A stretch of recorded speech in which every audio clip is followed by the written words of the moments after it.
Welcome to mentor 365 YouTube channel. तो मेरे भाई जो 70 डेज का हार्ड चैलेंज हमने स्टार्ट किया था, आज उसका डे है 41। डे है भाई 41। उम्मीद करता हूं कि आपने पहले की 40 क्लासेस देखी होंगी। अगर नहीं देखी हैं तो भाई प्लेलिस्ट बना रखी है प्रॉपर मेंटर 365 चैनल पे, जाके देख लो। और जैसे ही ये हमारा 70 दिन का हार्ड चैलेंज कंप्लीट होगा, आपके अपने भाई उमेश की गारंटी है भाई 15 में से 15 आएंगे। जो इस साल हमारा सपना है कि 15 में से 15 लेके आना है, एचसीएम हो, डीपी ड्राइवर हो, हर एक एग्जाम में 100% मार्क्स स्कोर करने का हमारा एक टारगेट है, वो हम हर हाल में अचीव करेंगे। और एक भाई कंसेप्ट वाइज वीडियोज भी चल रही है, मेंटर 365 की प्लेलिस्ट पे जाके देख लेना। 3 टॉपिक करवा चुका हूं, जिसमें time and work, percentage and profit and loss. उससे बाहर कुछ नहीं आने वाला है भाई एग्जाम में। लिमिटेड सिलेबस करेंगे और जबरदस्त करेंगे, और 100% मार्क्स की गारंटी है भाई। और मैथ और रीजनिंग में अगर 100% स्कोर नहीं आया ना भाई, तो कंपटीशन से आप बाहर हो। तो जिसको भी भाई मैथ हार्ड लगता है, उनको एक बार ये क्लास सजेस्ट कर दो, बहुत ही बेहतरीन फायदा मिलने वाला है। और एक बात फिर कहता हूं कि पढ़ने का मौका हर किसी को नहीं मिलता। सॉरी भाई, पढ़ने का मौका हर किसी को नहीं मिलता। अगर आपको मिला है तो भाई आप बहुत सौभाग्यशाली हो। इस मौके को व्यर्थ मत जाने दो, दिन रात एक कर दो। इस साल वर्दी पहनेंगे या गवर्नमेंट जॉब में सिलेक्शन लेंगे, हर हाल में लेंगे भाई। तो दिन रात एक कर दो भाई, आने वाले 90-100 दिन आपकी जिंदगी बदल देंगे। तो भाई हम कर रहे थे 2 दिसंबर 2023 की शिफ्ट 1 तक हो गया था, आज शिफ्ट 2 है। स्टूडेंट्स हैं, स्टूडेंट्स का दर्द समझते हैं। और मेरे को तो आप जानते हो, मैं उमेश यादव 3 बार सीपीओ सब इंस्पेक्टर सिलेक्टेड और बहुत सारे गवर्नमेंट एग्जाम्स क्रैक किए हुए भाई। हरियाणा के भी क्रैक किए हुए हैं। डीएसएस भी जेल वार्डर आया था, जिसमें 200 में से 200 आए थे। तो भाई वो ऐसे ही नहीं आए, उसके पीछे बहुत ज्यादा मेहनत है। और जो कहता है कि मेरे को सर मैथ नहीं आता, मेरे भाई आप प्रैक्टिस नहीं करते। आप एक बार टाइम एंड वर्क की मेरी क्लास जाके देखो, उसके बाद 150-200 क्वेश्चन तो लगाओ। लेकिन नहीं, आप ऐसा नहीं करते, आप नोट्स पे नोट्स बनाते चले जाते हो और प्रैक्टिस करते नहीं हो। तो मैथ मेरे भाई नहीं आएगा। मैथ में प्रैक्टिस बहुत ज्यादा जरूरी है, और मैक्सिमम कोशिश करो कि प्रैक्टिस ऑनलाइन की जाए, ताकि जो आपकी गलतियां हो रही है वो आपको पता चले। कितने बच्चे कर पा रहे हैं, नहीं कर पा रहे, वो आपको पता चले। एक क्वेश्चन में आप टाइम कितना ले रहे हो, कौन से क्वेश्चन ओवर टाइम जा रहे हैं, वो आपको पता चले। स्टार्ट करते हैं भाई। 2 दिसंबर 2023 शिफ्ट 2। स्टार्ट करने से पहले एक बात और आपको कहने चाहूंगा कि शिक्षा को समय दो, शिक्षा आपका समय बदल देगी मेरे भाई। एजुकेशन एक ऐसी चीज है जिसको आप जितना ज्यादा समय दोगे, आपका उतना ही समय बदल जाएगा भाई। इसके अलावा कोई ऑप्शन नहीं है। पढ़ना तो पड़ेगा ही, फिर क्यों ना इन आने वाले 90-100 दिन में मेहनत कर ले, उसके बाद जीवन ही बदल जाएगा भाई। तो दिन रात एक कर दो। फिर कहता हूं, इंस्टा और ये फोन सब कुछ छोड़ दो। अगर नहीं छूट रहा है तो मेंटर 365 गुरुकुल में आ जाओ भाई, यहां आके छोड़ दोगे, क्योंकि फोन फ्री कैंपस है। स्टार्ट करते हैं। The product of 2 numbers is, हमेशा कहा है भाई, जब भी एचसीएफ एलसीएम एक ही क्वेश्चन में बात करें तो आपको क्या लिखना है यहां पे, LCM multiply by HCF is equal to first number into में सेकेंड नंबर। क्या लिखना है आपको, LCM into HCF is equal to first number into second number. पहला number first number into product of 2 numbers आपको गिवन है 8427। Greatest common factor 53 आपको given है। हमें क्या निकालना है, एलसीएम निकालना है। तो मेरे भाई इसको इससे कैंसिल आउट करके देखो, कितने पे 1, रिमाइंडर हमारे पास बचेगा 31। उसके बाद 5, 1 5 से स्टार्ट होने वाला एक ही ऑप्शन है, ये आ जाएगा। इसका 3 टाइम्स मल्टीपल होगा 159। तो वो नंबर भी क्या होंगे, 53। और इसको आप कैसे लिख सकते हो, 3 इंटू 150। अगला क्वेश्चन आपके सामने ये रहा।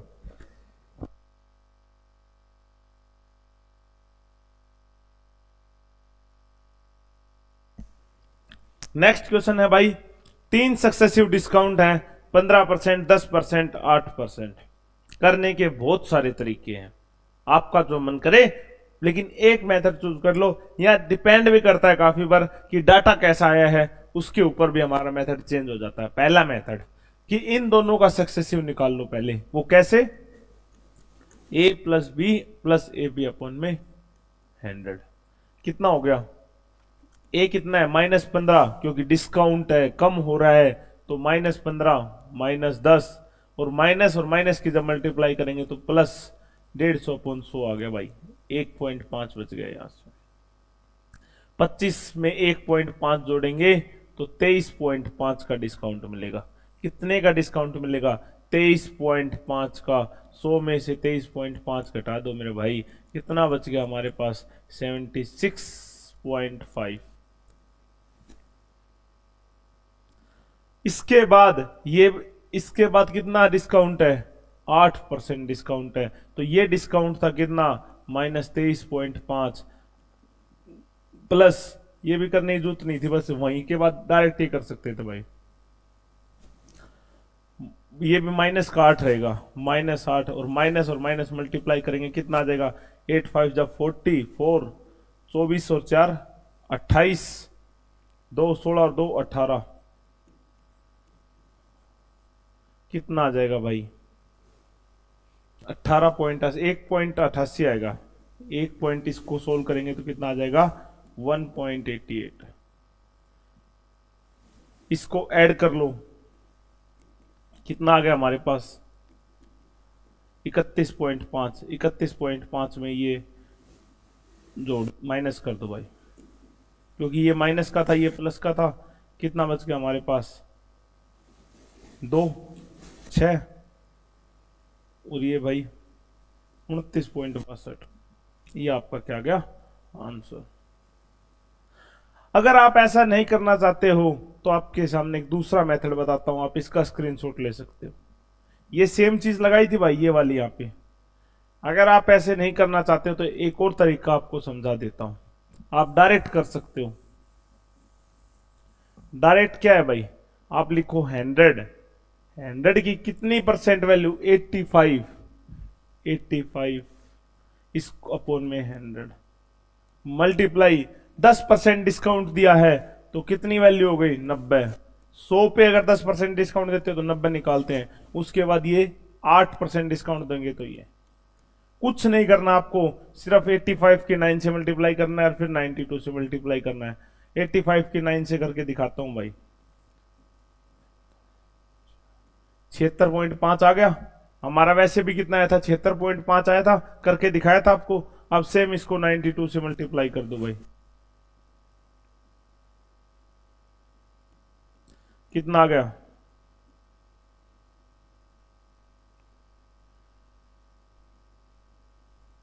083। 100 में से इसको माइनस कर दो, 29.62 आ गया। एक तरीका और भी है भाई, एक तरीका और भी है, पर कोई नहीं, आप सिर्फ ये कर लो, आप सिर्फ ऐसे कर लो।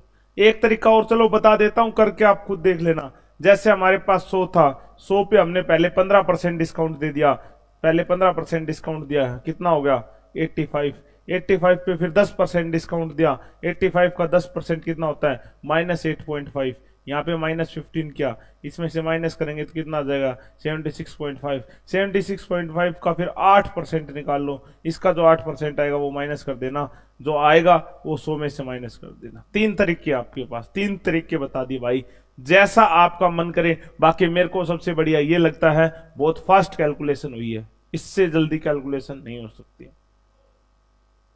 सक्सेसिव डिस्काउंट में आप ये भी यूज कर सकते हो। बाकी डिपेंड करता है कि डाटा कैसा आता है। डाटा अगर यहाँ 12-13 आ जाता तो दिक्कत है, 20-30-40 लिखा है तो डायरेक्ट इससे भी कर सकते हैं। तो भाई सब वक्त की बात है, जैसा क्वेश्चन आएगा उसके अकॉर्डिंग कर लेंगे। एक कपड़े के व्यापारी ने अपने कपड़ों का आधा भाग 30% लाभ पर, शेष कपड़ों का आधा भाग 20% आने पर और बाकी को क्रय मूल्य पर बेचा है।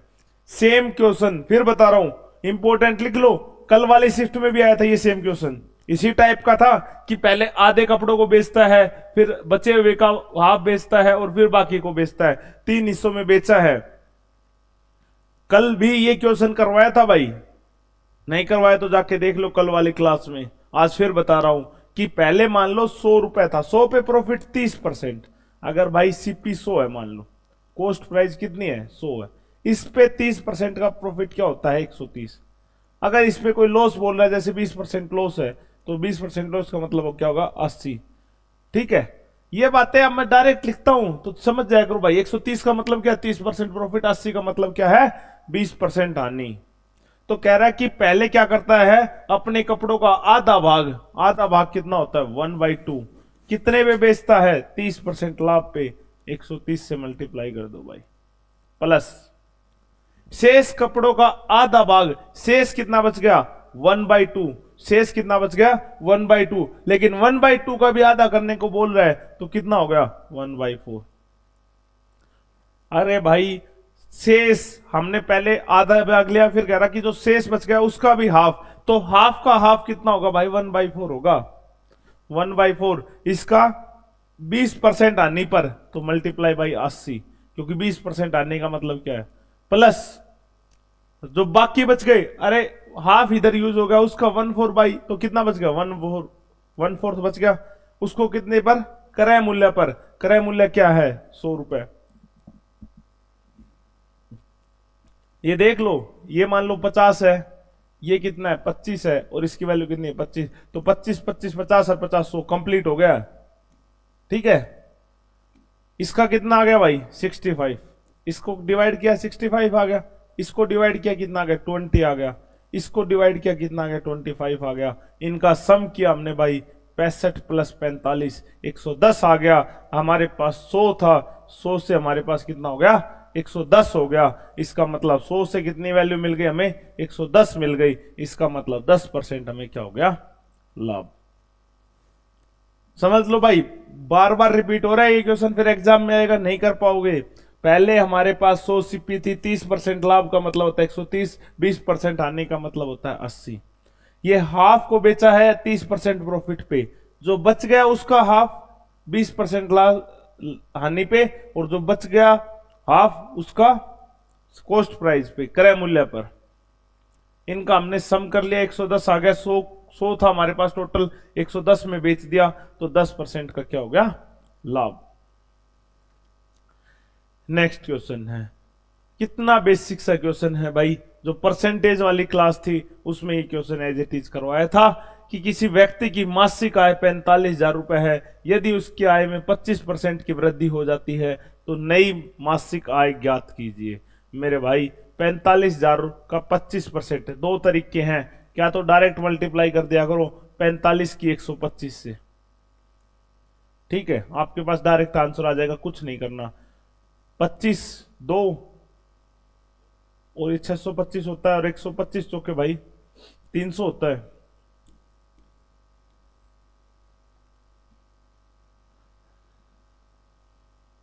सॉरी 125 चौके 500, कितना आएगा भाई यहाँ पे 500, तो ये 56 25 हो गया, कितना हो गया भाई 56 25।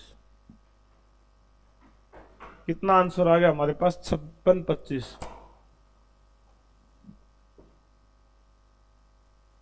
56 25 आंसर आ गया भाई। न्यू मंथली इनकम, क्योंकि ये 100 थी, मान लो ये 100 थी, 100 से बढ़ के कितनी 25% का इंक्रीमेंट हो गया 125 हो गया। 100 की वैल्यू हमें पता थी 45,000, हमें किसकी निकालनी थी 125 की, हमें किसकी निकालनी थी 125 की। दूसरा तरीका क्या है, इसका पहले 25% निकाल लो। इसका 25% कैसे निकालोगे, इसका 25% 25/100, 100 से 2 जीरो कैन, या 1/4 हो गया, 4 से इसको डिवाइड कर लो, जो आएगा वो फिर से ऐड करना पड़ेगा। मर्जी आपकी है कि आपको एक छोटी सी मल्टीप्लाई करनी है या ऐसे करना है। हर एक क्वेश्चन को करने के बहुत सारे तरीके हैं। फिर बच्चे कमेंट्स में आके कह देते हैं सर आप तो लंबे मैथ है। भाई सबका अपना तरीका है, जिसको लगता है मैं मल्टीप्लाई फास्ट कर सकता हूं वो ये करे, जिसको लगता है यहां मैं 4 से डिवाइड जल्दी करके और फिर ऐड जल्दी कर दूंगा वो ये तरीका कर ले। सबकी थिंकिंग भाई अपनी है। लेकिन एक तरीका आप कर लो कि इससे मैं फटाफट कर दूंगा। तो मल्टीप्लाई, मेरे को लगता है मल्टीप्लाई ज्यादा इजी है, और वैसे भी कैलकुलेशन तो होनी चाहिए, तभी तो मजा है, बिना कैलकुलेशन के क्या मजा है भाई। नेक्स्ट क्वेश्चन पे चलते भाई। The area of first triangle is 420 and it's base is this. भाई पहला जो ट्राइंगल हमारे पास ये, बेस कितना है 60, एरिया कितना है 420 सेंटीमीटर स्क्वायर। हमारे पास एक ट्राइंगल और है भाई, हमारे पास एक ट्राइंगल और है, बेस कितना है 7.5 सेंटीमीटर, एरिया कितना है 1500 सेंटीमीटर। आगे कहता है कि इसका हर पहले त्रिभुज की ऊंचाई का दूसरे त्रिभुज की ऊंचाई से अनुपात कितना होगा। यार सिंपल सी बात है, इसका ये बताना हमें, हाइट का रेशियो, हाइट का रेशियो बताना है। इसकी हाइट निकाल लो, 1/2 into base into height is equal to किसके बराबर है 420। बेस पता है आपको कितना है 60 है, तो 2 से पहले इसको काट दो, 0 से 0 और 6 से 7 पे, तो इसकी हाइट कितनी आ गई भाई 14। इसको h1 मान लो, इसको h2 मान लो भाई, 1/2 इंटू बेस इंटू h2 कितना हो गया 1500। बेस कितना है 7.5, पॉइंट हटा दो, अपोन में 10 लिख दो, 75 से 20 कितना आ गया h2, 20 इंटू 20 400 आ गया भाई। तो h1 अपोन h2 कितना आ गया रेशियो 14 अपोन में 400, 7/200, ये आंसर। अरे सिंपल सा फॉर्मूला है, 1/2 इंटू बेस इंटू हाइट। दोनों का हाइट निकालनी थी, उनका रेशियो निकालना था। बच्चों वाला क्वेश्चन है भाई, 8th 9th में पढ़ी हुई चीज है ये, 9th 10th में पढ़ा होगा। Next question, value of this. भाई ऐसा क्वेश्चन जब भी आता है आपको क्या करना है, ये पूरा डाटा लिख लो। देखो इसमें कितने पॉइंट, पहले पॉइंट गिन लो, 4 पॉइंट ऊपर है, 2 पॉइंट नीचे हैं, यहां पे भी 4 और एक 5 और एक 6, तो पॉइंट्स का कोई मतलब ही नहीं रह जाता। 6 पॉइंट ऊपर है, 6 पॉइंट नीचे है, सब कैंसिल आउट हो जाएंगे। डायरेक्ट लिखो इसको, 203 multiply 292 divide by 7 multiply by 365 multiply by 29। जब डेसिमल है, यहां पे डेसिमल 6 डेसिमल ऊपर है, 6 नीचे है, 6 से 6 कैंसिल आउट हो जाएंगे। डायरेक्ट मल्टीप्लाई करेंगे, कितना आ जाएगा, 7 को इससे कैंसिल आउट कर दो, 7 2 जा 14, 29, 29 से 29 कैंसिल आउट हो गया। अब क्या करना है, ये निकालना भाई, ये इससे 0.8 पे कैंसिल आउट होगा। कितने पे कैंसिल आउट होगा 0.8 पे। फिर भी किसी को नहीं आता तो सिंपल अपना भाई डिवाइड लिख लिया करो। अब ये लग तो नहीं रहा जाए तो 0 पॉइंट, अब लास्ट में 0 आई, लास्ट में क्या 0 है, तो मतलब इसका इवन मल्टीपल होगा। इवन मल्टीपल में ये तीनों तो है ही नहीं, तो 0.8 से मल्टीप्लाई करके देखेंगे डायरेक्ट, क्योंकि 5 है तो यहां 0 कब आएगा, जब यहां इवन नंबर होगा। अगर यहां 3 होता तो लास्ट में 5 आता, डिवाइड हो ही नहीं सकता था। ऑप्शंस का यूज करके भी मैं डायरेक्ट बता सकता था 0.8 इसका आंसर आ जाएगा। For what value of N, N के किस मान के लिए 3n-2 की पावर n अब आ जाए संख्याएं।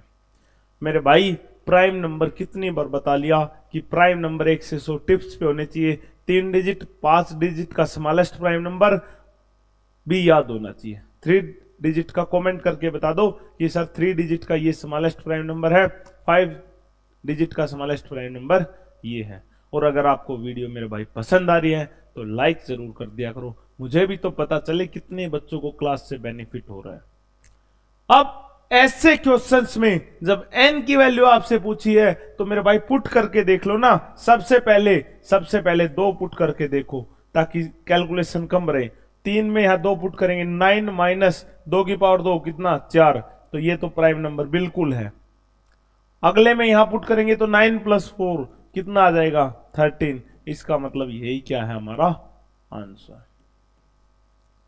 जो सबसे छोटी संख्या उससे पुट करना स्टार्ट कर दो ताकि कैलकुलेशन आपके लिए इजी रहे। जैसे मैंने 2 पुट किया, मैंने देखा 5 और 13 आ गया और दोनों क्या है प्राइम नंबर्स।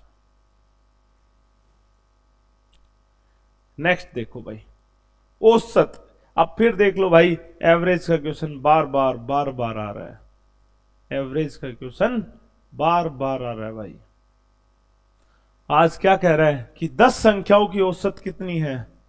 50 है। पहले 5 पद का औसत कितना है? 45 है। बाकी 5 का आपसे इसने पूछा है।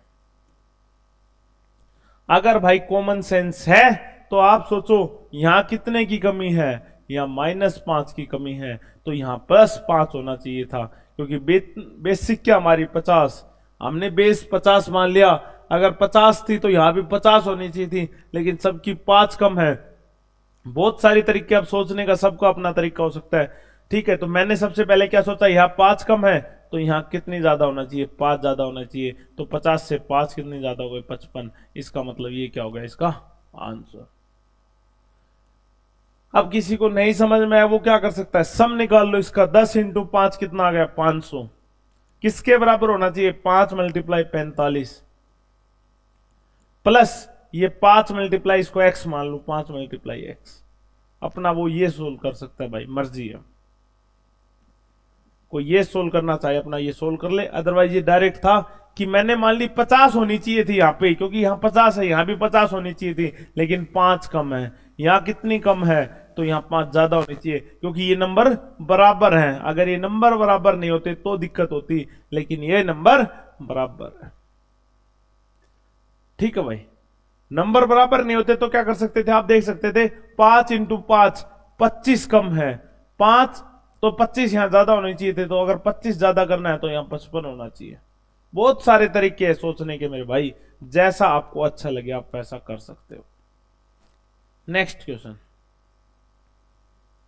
ये भाई जबरदस्त क्वेश्चन है। पहली बार ऐसा क्वेश्चन देखने को मिला है अभी तक, पहली बार। बढ़िया क्वेश्चन है।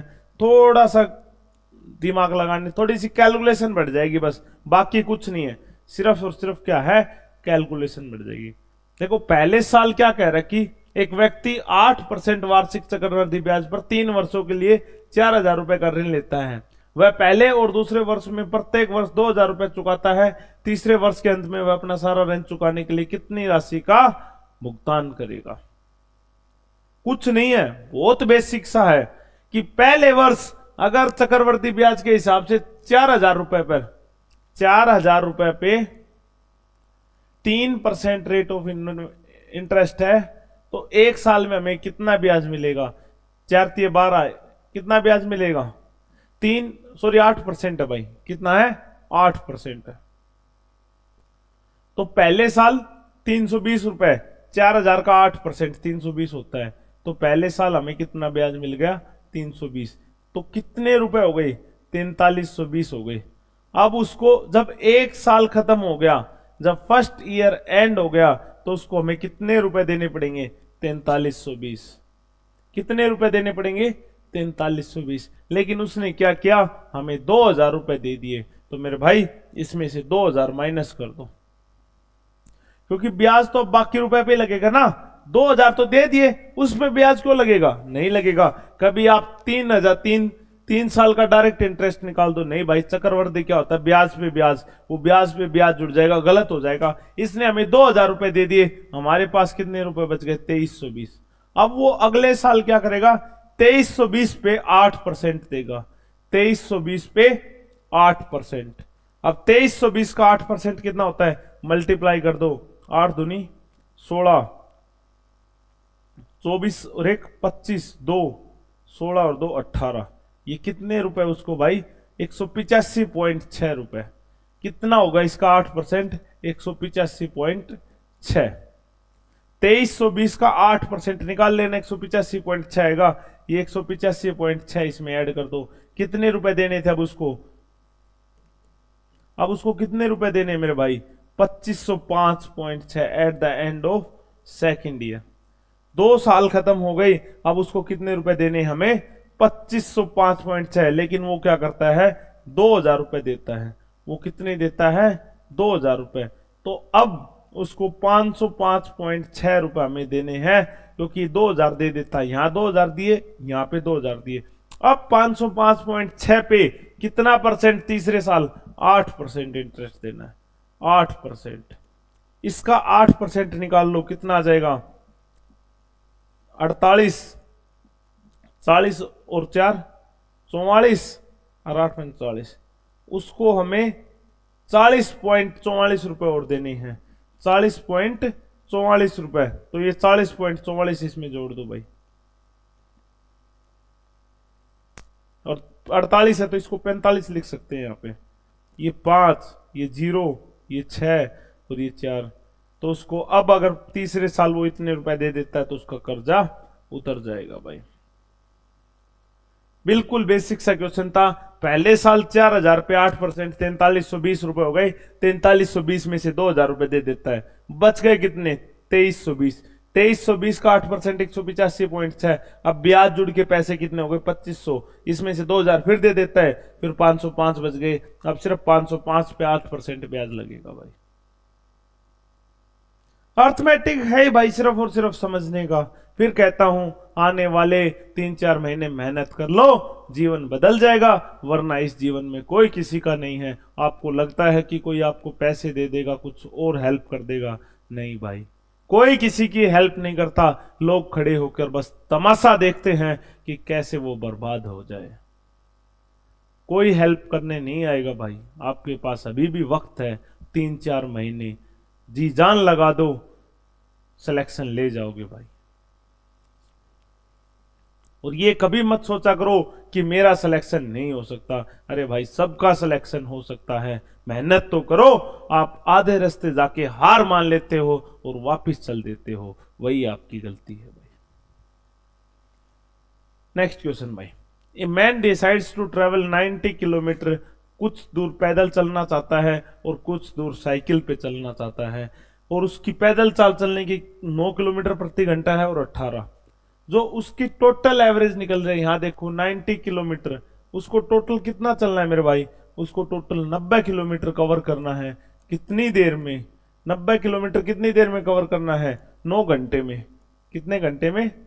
9 घंटे में कवर करना है। तो उसकी स्पीड क्या होगी? स्पीड क्या होती है? डिस्टेंस अपोन में टाइम, दूरी अपोन में समय। 90/9 कितनी होनी चाहिए उसकी स्पीड? 10 kilometre per hour. लेकिन ये क्या कह रहा है कि कुछ दूर पैदल चल रहा है 9 की स्पीड से, कुछ दूर साइकिल पे चल रहा है 18 की स्पीड से। अरे मेरे भाई, कुछ दूर 9 की स्पीड पे चला है। 9 पे किस पे? फुट पे, पैदल। और कुछ दूर साइकिल पे। पैदल क्या है? पैदल की स्पीड क्या है? 9। साइकिल की स्पीड क्या है? 18। आनी कितनी चाहिए? 10 आनी चाहिए। दोनों को मिला के कितने आनी चाहिए? 10। 10 में से 1 माइनस कर दिया 9, और यहां माइनस कर दिया 8। इसका मतलब है 8। जो टोटल डिस्टेंस हमारा कितना है? 90 किलोमीटर है। तो उसका 8 हिस्सा इस पे चलेगा, 1 हिस्सा इस पे।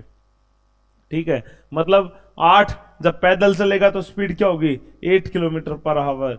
जब पैदल चलेगा तो कितना? 8 हिस्सा इधर और 1 इस पे। ठीक है, तो मेरे भाई 9 8 जा 72।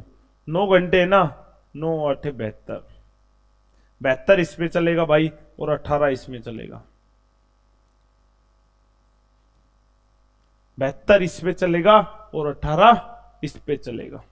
या आप ऐसे देख लो, अगर आप कुछ भी नहीं करना चाहते तो ऑप्शन से पुट कर लो। अगर आप ऐसे मान लो नहीं भी करना चाहते तो दूसरा तरीका देखो। आप मान लो ऑप्शन से कर लो। आपको कैसे करना है? ऑप्शन से। पहला ऑप्शन देखा मैंने, देखो 100 किलोमीटर तो हो ही नहीं सकता, 100 तो हो ही नहीं सकता भाई।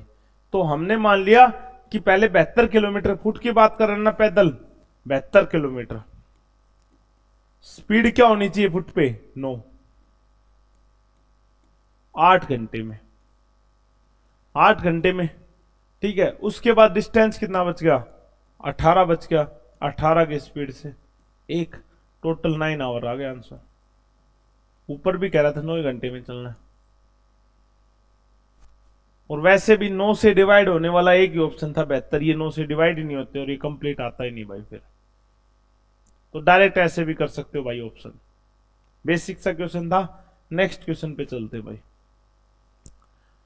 9 सेमी त्रिज्या वाले एक ठोस अर्धगोले को पिघलाकर, फिर देख लो मेरे भाई, मेंसुरेशन का क्वेश्चन आया है। किसका क्वेश्चन आया? मेंसुरेशन। और मेंसुरेशन में आपको 40 बार बता चुका हूं कि स्फेयर, हेमिस्फेयर, कोन और सिलेंडर, इसके curve surface area, total surface area और आयतन, उससे बाहर क्वेश्चन नहीं आने वाला है। फिर क्यों 50 घंटे का पेड कोर्स देखना है?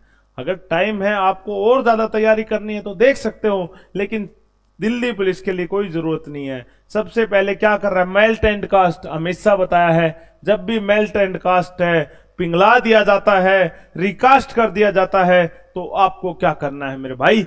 आयतन को बराबर पुट कर देना है। आयतन किसका? सबसे पहले हेमिस्फेयर, वॉल्यूम ऑफ हेमिस्फेयर को बराबर पुट कर दो किसके? Volume of cone.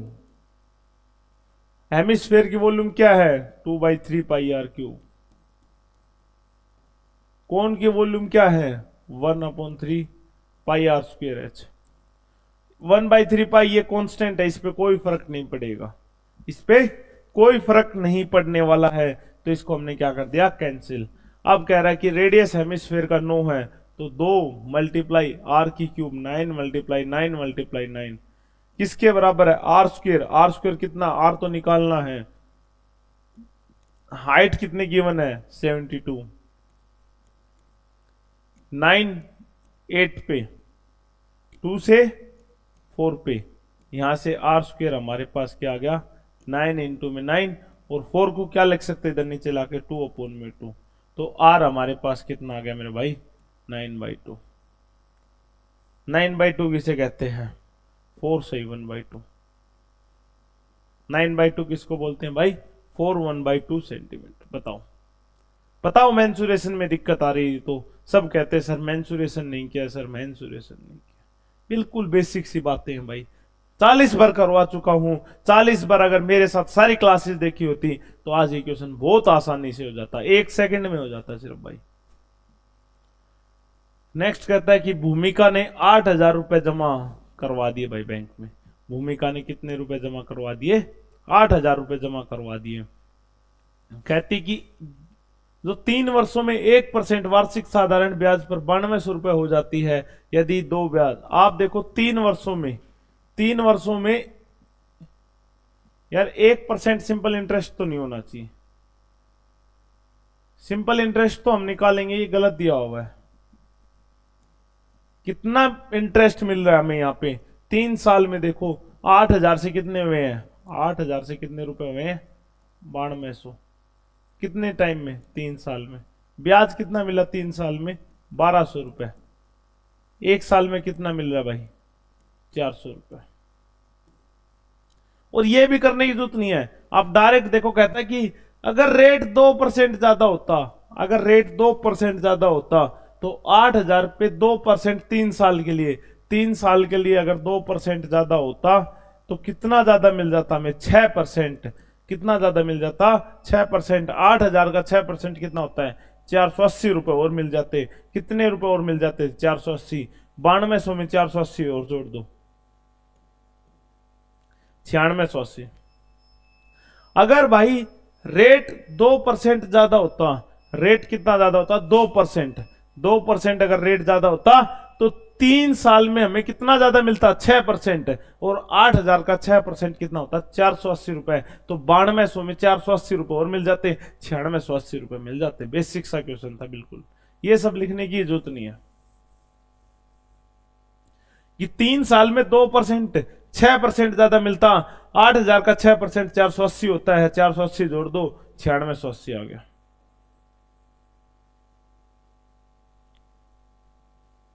Next question आपके सामने भाई, ए और बी की मासिक आय का अनुपात यह है, उनका मासिक व्यय का अनुपात यह है, प्रत्येक माह 6,000 रुपए की बचत करता है, तो बी की मासिक आय ज्ञात कीजिए।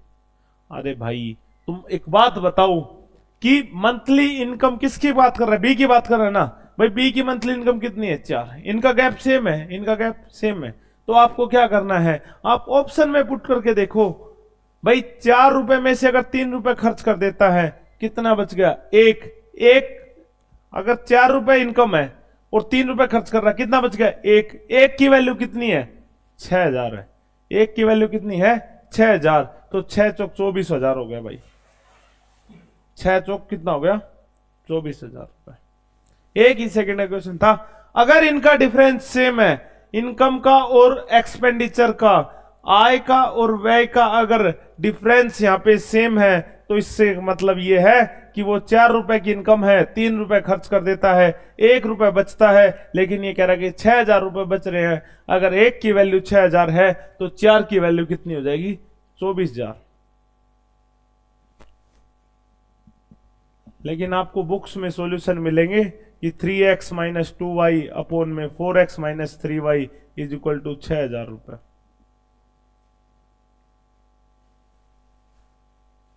फिर दोनों इक्वेशंस का ऐड करो, इसका ऐड करो, फिर निकालो भाई। कोई करने की जरूरत ही नहीं है। अगर आपको यहाँ पे डिफरेंस सेम है तो आप डायरेक्ट मान सकते हो कि ये 3 रुपए कमा रहा है, ये 2 रुपए खर्च कर रहा है, 1 रुपए बच गया, एक की वैल्यू 6,000 है। नेक्स्ट करते हैं भाई।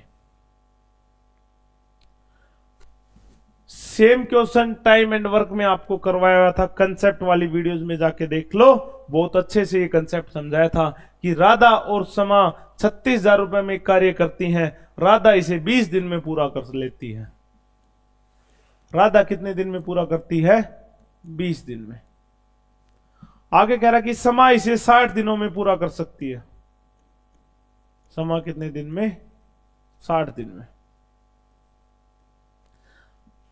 रमा की मदद से इन्होंने इस काम को 10 दिन में पूरा कर लिया। भाई ये दोनों राधा प्लस समा और प्लस रमा, इसकी मदद से काम कितने दिन में पूरा कर लिया? 10 दिन में। रमा को उसके योगदान के लिए कितना भाग मिलना चाहिए? इनका एलसीएम कितना आ गया भाई? 60 एलसीएम आ गया। 20 डिवाइड बाई ये 60 डिवाइड बाई 20 करेंगे कितना? 3। टोटल काम हमारे पास अगर 60 यूनिट है तो राधा एक दिन में कितना काम करेगी? 3 यूनिट काम करेगी। अगर समा 60 है तो यहाँ पे 1 आ जाएगा। टोटल काम हमारे पास 60 यूनिट है तो समा एक दिन में 1 यूनिट काम करेगी, तो 60 दिन में सारा काम करेगी। उसके बाद ये देखो 6 आ गया भाई। तीनों मिलके कितना काम करेगी? 6 यूनिट। अरे ये 3 यूनिट काम कर रही है, ये 1 यूनिट काम कर रही है, तो इसका रमा का कितना यूनिट काम आ जाएगा? 2। और जो जितना काम करेगा उसको उतने ही तो पैसे मिलेंगे। टोटल काम कितना हो रहा है मेरे भाई? 6, क्योंकि ये रेशियो है। अगर ये 3 काम कर रही है, ये 1 काम कर रही है, 2, तो लास्ट तक भी यही काम मेंटेन रहेगा कि अगर टोटल काम जितना भी है उसको ये 3 1 कर दो। इसमें कितने रुपए डिवाइड करने हैं भाई इनको? 36,000 रुपए। यहाँ पे 3 2 5 1 6 की वैल्यू कितनी है? 36,000 रुपए है। हमें किसकी बतानी है? रमा की बतानी है। तो 2 से मल्टीप्लाई कर दो भाई। 6 की वैल्यू कितनी आ गई? 6,000। 6,000 मल्टीप्लाई 2 कितना हो गया? 12,000 आंसर आ गया। कितना आंसर आ गया हमारे पास? 12,000 आंसर आ गया। रेशियो जो जितना काम कर रहा है उसका वही रेशियो रहेगा। नेक्स्ट क्वेश्चन आपके सामने। एक आदमी, भाई बढ़िया क्वेश्चन है, इस पर पॉइंट्स में दे दिया तो थोड़ा सा करने का तरीका हमारा बदल जाएगा। क्या कह रहा है कि एक आदमी अपनी चीनी की खपत को इतने % बढ़ा देता है क्योंकि चीनी का मूल्य P% कम हो जाता है। वैसे आपको समझाया हुआ है, पहले जो हमने समझाया था उस पर ही आते हैं। प्राइस, मूल्य इनटू क्वांटिटी किसके बराबर होगा? एक्सपेंडिचर के बराबर। किसके बराबर होगा? एक्सपेंडिचर। अगर 100 रुपए किलो चीनी है, आपने 100 केजी क्वांटिटी खरीदी है, तो आपको 10,000 रुपए की वो मिली है। कहता कि प्राइस, शुगर का क्या फर्क पड़ेगा अगर कंजम्पशन को बढ़ा दिया? अगर हमने इसको बढ़ा दिया, कितना कर दिया? 144.44, क्योंकि 44.44% इंक्रीज किया है। ये पूछा कि कितना कम हो जाएगा? कितना कम हो जाएगा? अगर एक्सपेंस वैसे स्थिर रहता है, खर्चा सेम रहता है, तो खर्चा 10,000 ही रहेगा भाई। 10,000 को इससे डिवाइड कर लेना, आपका आंसर आ जाएगा। लेकिन ऐसा करने में थोड़ी सी दिक्कत आ रही है, तो इस बार आपको एक और तरीका बताता हूं। ये कितना हमारे पास? 44.44%। ये कितना है भाई? 4/9, क्योंकि 1/9 हमारे पास क्या होता है? 11.11%। ये जब आप प्रैक्टिस करोगे तो आपको अपने आप याद आ जाएगा कि भाई 1/9 11.11% होता है। या 100 को डिवाइड करके देख लो, इसको हम 4 से मल्टीप्लाई करेंगे तो ये भी 4, ये भी 4, ये भी 4 और ये भी 4। अब क्या हुआ है कि कंजप्शन बढ़ी है, खपत बढ़ी है। कितनी बढ़ी है? 4। किस पे? 9 पे। तो 9 से खपत कितनी हो गई? 13। अब खर्चा, अगर आपकी क्वांटिटी बढ़ गई तो प्राइस क्या हो जाएगा? प्राइस क्या हो जाएगा? डिक्रीज हो जाएगा, क्योंकि खर्चा सेम है। तो 13 से कितना हो जाएगा? 9। कितना कम हुआ? 4। कितने पे? 13 पे। ये क्या है? आ गया हमारे पास 4/13 आ गया। अगर इसको परसेंटेज में बदलना है तो 100 से मल्टीप्लाई कर दो। इसका आंसर कितना आ जाएगा? 39। ये आ जाएगा भाई 30 सही 10/13, क्योंकि 44.44% का मतलब क्या होगा? 4/9। 9 से 13 अगर हमारी खपत हो रही है, 9 से 13 अगर हमारी खपत हो रही है तो प्राइस क्या हो जाएगा? 13 से 9 हो जाएगा। कितना कम हो गया? 4। कितने पे? 13 पे कम हो गया। 4/13 का मतलब होता है, अगर परसेंटेज लगाना है तो 100 से मल्टीप्लाई कर दो। 30 सही 10/13 आंसर आ जाएगा भाई। बताओ किसी को कोई समस्या? स्क्रीनशॉट लेना है तो भाई ले सकते हो। दोनों तरीके आपके सामने, क्या तो इसको इससे डिवाइड कर लेना या फिर ऐसे कर सकते हो, मर्जी आपकी है। 41 क्लासेस हो चुकी हैं भाई। उम्मीद करूंगा कि आप ये सारी क्लासेस फॉर्म निकलने से पहले देख लोगे। अगर देख लोगे तो भाई नौकरी मिलने के चांस बढ़ जाएंगे। और मैथ और रीजनिंग तो ऐसे सब्जेक्ट है जिसमें आपको 100% स्कोर करना होगा, अदरवाइज आप फिर 1 नंबर या 2 नंबर से रह सकते हो भाई। तो इस क्लास में भाई इतना ही। मिलेंगे अगली क्लास नंबर 42 में।